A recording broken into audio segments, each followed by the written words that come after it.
Now, Andrew, you've got some news about this story on the NRL. It's been quite a bombshell today, hasn't it, this row with Channel 9, but you've got some detail in terms of the dates here.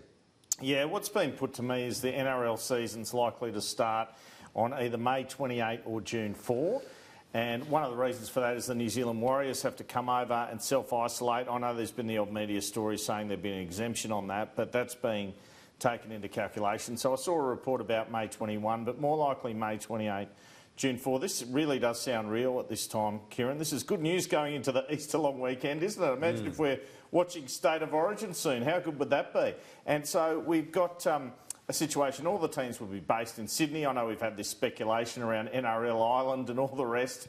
The teams would be based in Sydney at a central location where they could isolate. The players have agreed to be away from their families, but public health's the main consideration. They have to earn a livelihood. I don't know where the location in Sydney would be. I would speculate myself that Sydney Olympic Park wouldn't be a bad place because, you know, you've got ANZ Stadium there and you've got hotels there. Yeah. So that would make a lot of sense to me, but that's yet to be determined. And it really looks like it's forging forward, regardless of what contractual disputes there are with Channel 9. You can always watch it on Fox Sports, of course. But it sounds like the rugby league season's going ahead. We heard some speculation AFL as well. Such good news. When you look at that flattening curve, you can see why. Yeah.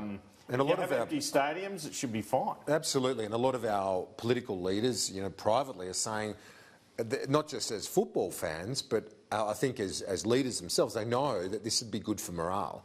If they can get these out as soon as possible, not just the NRL, but of course the AFL too, which has got its own planning underway. Look, it does feel like a lot of us are going to be stuck at home for a while and unable to access the services we have.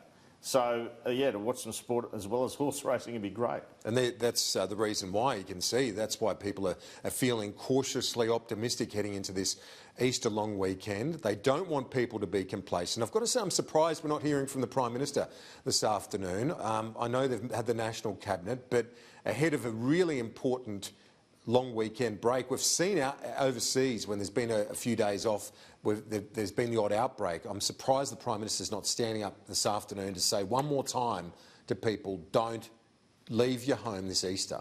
Yeah, he could have got up. I guess he's had a busy few days, but yeah, I would have liked to have heard from him just this afternoon before our Easter long weekend. He deserves a couple of days off, but he could have addressed the nation. I think, you know, there might be an Easter message from him later, but I would have liked to see him in the press conference. That's life.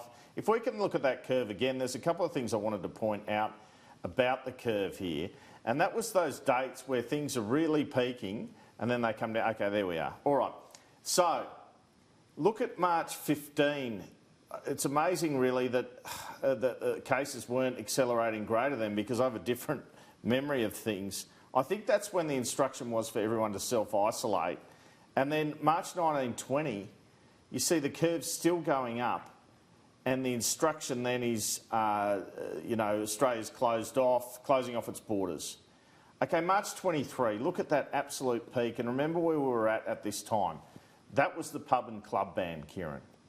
And you see it takes a few days to register after that, because it always took a couple of days to get tests back and there's an incubation period. So after that, we're still sort of thinking, gee, you know, look at all the freedoms we've taken away and nothing's happening still. But then we had the ban on more than two in a gathering after that. Look at that, and then look at the deceleration. Yeah. Now, all these measures the federal and state governments have done, they should be congratulated on. And they should be congratulated on the JobKeeper package, because you can't really have one without the other. I've always maintained that. But look at what we've done as a country, and look at what the governments have done.